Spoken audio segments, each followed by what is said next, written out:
So this is a railroad engine. This is a locomotive. Locomotive, ooh, I like that word. I do too. Powerful, massive.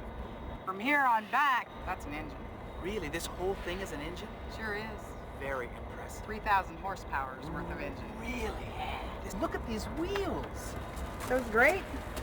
They're Absolutely. sporting 250,000 pounds. This train weighs 250,000 pounds, Sure this does. engine? Sure does. Unbelievable. Now, I'm noticing here that these wheels, Rosie, are steel. And the track is steel, and that seems like it would just slip off, wouldn't it? No. If you look back there, in the back, you see that little lip back there? Uh-huh. That's what we call a flange. Uh-huh. That holds the wheels against the rail. Oh, I see. So that little flap keeps the wheels from falling off the track this way, and the one on the other wheel keeps it from going off on the other side. And it just guides you along. I see. Now, what's this big black thing down here? The big black thing down here, that's your fuel tank. Aha. What kind of fuel do you use on Diesel. these? Diesel. How much does this tank hold? 1,800 gallons. It's Wow. one tank. Now, what I want to see is where the locomotive actually hooks up to other cars. Okay, that's around and back. Okay. Let's go check it out.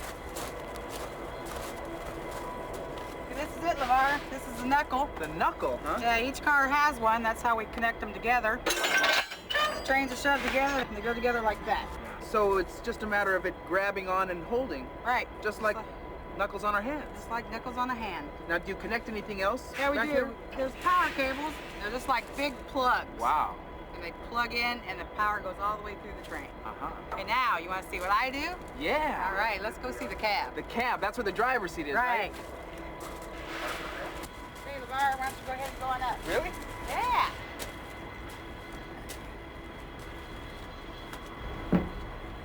Wow. This is it. Wow. Well, I see the driver's seat, but where's the steering wheel, Rosie? No steering wheel, LeVar. Remember we started out with the wheels? Uh-huh. We go where the track takes us. So you don't need to steer. Don't need to steer. Got brakes, and got throttle. Uh-huh. That's what controls the train. So this will slow it down, Mm-hmm. and that makes it go fast, Right. huh? You got from 1 to 8. Bigger the number, the faster you go. And how can you tell how fast you're going? Got a speedometer up here. Ah. What's your average speed? 70 miles an hour. About as fast as a car goes. Yeah. So, Rosie, when we take the Coast Starlight today, you're going to be driving, aren't you? No, I'm going to be operating. Operating. All right. I No stand driving. corrected. Okay, that's right. So what's the route you're going to operate let me show you. We're going to start in Los Angeles. Mhm. We're going to go all the way up the coastline. We'll see the Pacific Ocean. Right a lot. next to the Pacific Ocean. Absolutely. All the way to Seattle, Washington. And how long will that take us? About 2 days. Oh. Are you going the whole way? No way. No, neither am I. No, I get off. I am going to spend the night, though, on the train. All right. Yeah. That'll be fun for you. I'm looking forward to it. Okay, how about taking a ride? Can we go a little bit up the track here now? Sure we can. I'd love to. Okay, I'll operate. You blow the whistle. That's the whistle right there? That's it. Let's go. Here we go!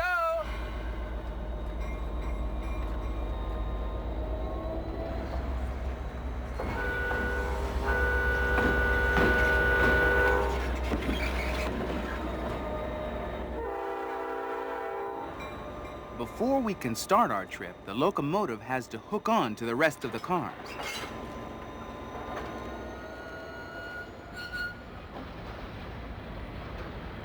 Then, Rosie brings the whole train to the station to pick up the passengers. The station platform is buzzing with activity. While the passengers get on board, the train is loaded with baggage, mail, and supplies for the trip. Finally, there's just enough time for me to wave a quick goodbye to Rosie in the locomotive, and I jump onto my car. All aboard!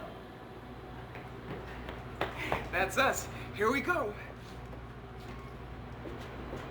Usually you take the train to get to a particular destination, but today I'm riding just for the fun of it. I'll go up the coast a bit, sleep on the train, then turn around and catch the first train home again. Well, we're on our way. This is great. great. I love starting a new trip, especially by train. First, I have to find the perfect seat. This one. And check the view. Tickets, please. Oh. Here it is, right there. Have a great trip. Thank you very much. You too. You know, on a long train ride like this, I have plenty of time to read, so I always pack a fast-moving, spine-tingling, hair-raising cliffhanger to get the trip started. Here's one that's a true story about a train in trouble called Kate Shelley and the Midnight Express. Kate Shelley and the Midnight Express by Margaret K. Wetterer. Illustrations by Karen Ritz. Read by Brian Dennehy. A terrible storm was coming. 15-year-old Kate Shelley could feel it in the air. A cold wind rose. Black clouds rolled in, and the sky grew dark. Kate stood at the kitchen window with her younger sisters and brother. They saw lightning flash. They heard thunder crack in the hills. And then the rain came.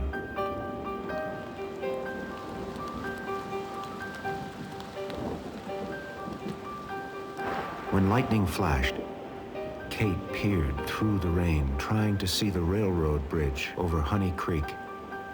How was it holding up in this storm? Kate sat with her mother and sister at the kitchen table, talking about the dangers of the storm. At midnight, an express train would pass the Montgomery train station without stopping. It would cross the long bridge over the Des Moines River, and then it would cross the bridge over Honey Creek, near Kate's house. Shortly after 11 o'clock, Kate heard railroad men checking the bridges before the express came through. Suddenly, the engine's bell rang wildly. Then Kate heard a terrible crack. The bridge had broken. "Oh, Mother," she cried, "they've gone down in Honey Creek. I must go help, and I have to stop the Midnight Express." The rain beat down on Kate as she followed a path to the bridge. She looked out over the dark waters of Honey Creek. She could not see the engine or any of the crew. Had they all drowned? Then Kate heard a shout. She saw two men holding onto branches just above the water. Hang on," Kate shouted. "I'll get help." She swung the lantern back and forth so the men would know she was going for help. Kate began to run.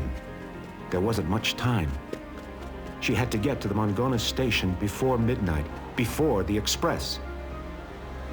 Suddenly, a fierce wind blew out the lantern's flame. She stared into the darkness. To reach the Montgomery station, she had to cross the Des Moines River Bridge. Beside the tracks was a narrow walkway. Some of its boards were missing. There was no handrail to hold. Kate was afraid to cross this bridge even in daylight. Could she do it now, in this storm, in the dark? Kate thought of the men in Honey Creek and all the people on the train. She got down on her hands and knees and began to crawl across.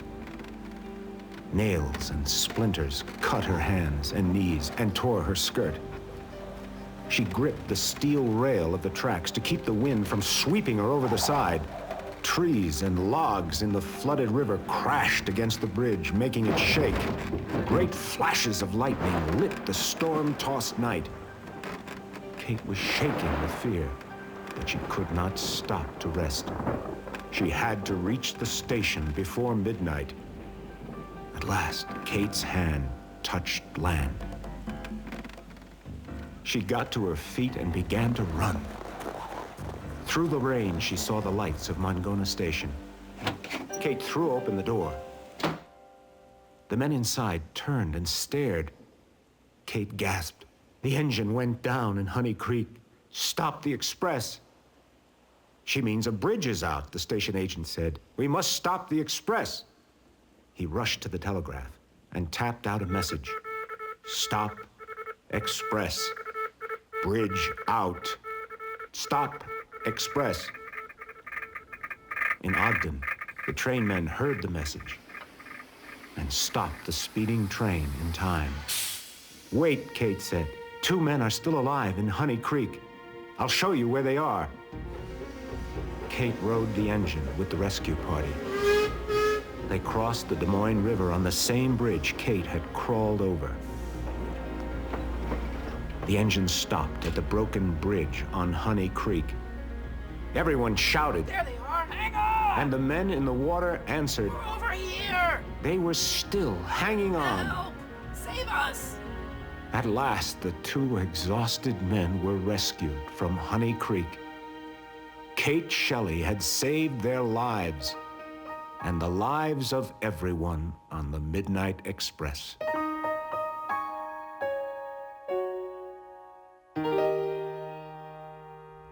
That Kate was a real hero. She won medals for her bravery, and they even named a bridge after her. Well, since those days, safety and communication have improved a lot on the railroad, and I feel especially safe knowing that there are engineers like Rosie who are in charge.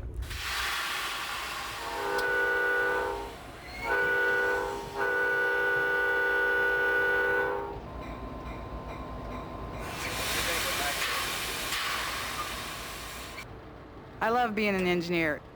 It's been a dream of mine since I was a little kid.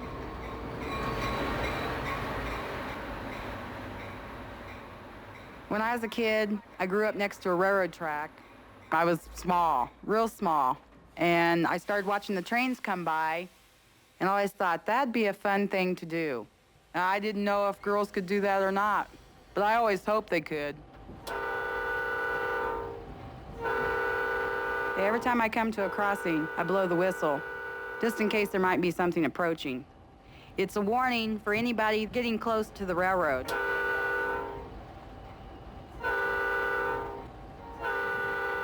Stopping a train's not like stopping a car. You have to put on the brakes, and it takes almost a mile sometimes to stop. Depends on your speed. If you're going fast, it takes a little longer. That's why nobody should play on the railroad tracks.